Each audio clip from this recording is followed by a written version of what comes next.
Okay, in LA, and it is cold, so I'm layering up. Came here for a few days, meeting a bunch of influencers, a bunch of copywriters before heading to San Diego for a big internet marketing event. And so I got a lot of meetings queued up for today, but what I wanna make as a focus for this video, I wanna give you what I'm calling a lifestyle hack here today. And it's gonna help you get unstuck, make better life decisions, be more confident in what you do, as well as bubbling up more motivation, bubbling up more excitement, more fun and energy. One little hack can do all this. And I know that's a lot of hype, but I'm inspired. I'm going to meet two of the best copywriters in the world. Bon Helbert, son of the legendary Gary Helbert, who many consider the best copywriter ever, and another great copywriter and friend, Mitch Miller. So gotta pack up, let's go.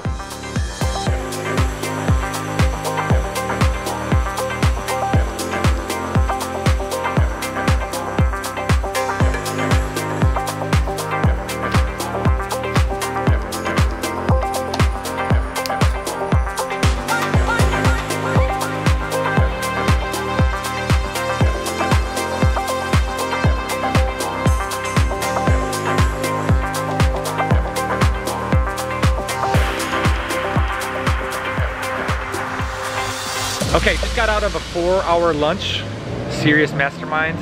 Up next, actually meeting the same people and some new people here. We're getting some drinks at a place called Misfit. And then I got a dinner with a former client as well. It's gonna be a long day. Life is so easy.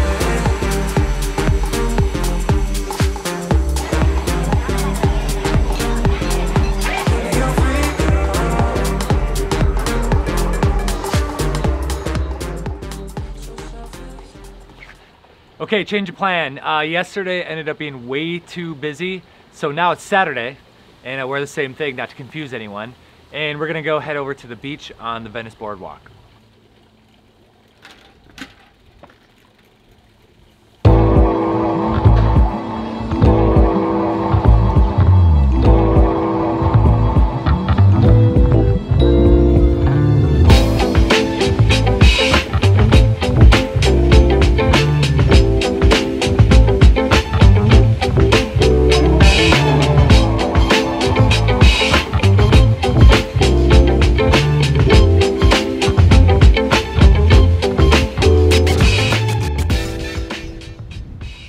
All right, so the most important thing to focus on, there's one guiding principle, and all it comes down to is putting the lifestyle first. There's a famous study where a bunch of like old ladies are shooting basketballs on a court, and you know, a third of them, they are the control, they don't do anything. A third of them actually shoot the basketballs. The other third just visualize it, and they had the same almost between the people that actually shot the free throws and the ones that just visualized it. It was almost the same. And so the subconscious mind doesn't know the difference between something realized actually happening and something you just made up in your head. And so the more you can really crystallize what that ideal vision is, the more likely you are to achieve it. Harnessing the power of that subconscious mind, harnessing that law of attraction where you really are able to close your eyes and imagine yourself experiencing it. You're there, like live it, breathe it, fully develop it, harness it, go, okay, what time would I wake up at? What city am I in? What street am I living on? Do you go into office? Do you have a commute? And then once you have that crystallized ideal vision, you can experience it. It's in color, it's larger than life. You hear what you hear, you imagine what you see.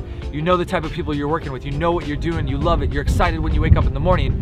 Now it's time to figure out how to get there. But to do that, let's go somewhere a little bit quieter.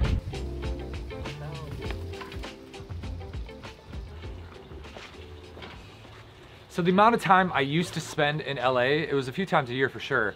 And it was because as a dating coach, back when I was a dating coach, the company I worked for kind of originated here. And so it was really that experience of being 25 years old and all of a sudden going off to Croatia, running seminars in over 40 countries, you know, hundreds of people up on stage. That gave me a taste of the good life. That gave me a taste of the jet setter lifestyle. And so you might think, why would you even leave that? It sounds like an amazing lifestyle. It was, but I kind of fell out of love with teaching dating advice. And so when it came to starting my own business, there were a few things that needed to be there. For me, it was the 3 aspects of freedom. So one, I gotta be able to work from anywhere. So I could run the company from Thailand, or I could do it in Chicago, be close to friends and family. Second, you gotta be passionate about it, because I was living a great lifestyle. I had multiple product launches that were hugely successful, kind of transformed the industry, multi-6-figure product launches, and all the fame from having this huge YouTube channel, people coming up to you in the streets. But when you're not passionate about what you teach, you don't wake up excited. When you choose the lifestyle first, it gives you a blueprint and a strategy for making those important life decisions. And the third thing is I really sat down and I asked myself that question of what do I want to do when I'm 60, when I'm 70, when I'm 80 years old? What would still be fun where if I made all the money in the world, I'd still want to do this? And from that place, crystallize my ideal vision, which is me. I'm up on stage, there's thousands of people in the audience, and that's been a guiding principle for me for over 10 years now, even before I left and started the business, but even more so today. So I'm sure the question that you're asking is, all right, cool, I have the lifestyle, I have that locked in, I'm able to visualize it, how do I make it happen? And I'm sorry to tell you, I can't help you out with that. Well, I can help you out in certain ways, but there's so many paths to make that happen. There's so many ways that you can make it a reality. And if there's one thing that you can do, it's be patient. If you could live the life of your dreams, but you had to wait 2 to 3 years, you had to work hard, you had to pay your dues for 2 to 3 years, maybe even 5 years, to spend the next 50 years of your life in an amazing way and exactly how you want, to have the freedom that you want, couldn't you be a little bit patient? Social media is so quick to mess things up in our mind because we're thinking, okay, even if consciously you're like, okay, this might be the one vacation they take a year. Of your 1,000 friends or 5,000 friends on Facebook and Instagram, somebody is gonna be taking a vacation. And that leads to you going, why am I not there yet? And it's in those moments you have to come back to the vision. You have to come back to that crystallized vision of what you want and get excited for that. Realize that potential. Move towards it every single day. Make your decisions off of that. Don't make those short-term mistakes of going, oh, like, let me just stay in this job because it pays better. Or let me stay in this city because it's cheaper. Or not making a move, or not finding a mentor, not reaching out, not networking. Because in the end, let me tell you, if you put in the time, it's all worth it. I mean, for myself now, like I said, I'm all buttoned up. We're heading over to like a fun mansion party with a bunch of influencers. And really that's what inspired me to do the vlog, because there's so many of these cool things happening, even more so in San Diego, meeting a bunch of influencers there too. But it wasn't like that 2 years ago. It wasn't like that 3 years ago. When I'm just staring away at the computer, writing email after email, staying in the Facebook ad manager, trying to get people to click on my ads, trying to play with the little CPCs. But you gotta pay your dues. You gotta put the 10,000 hours to mastery in. So be patient, but most importantly, dream big.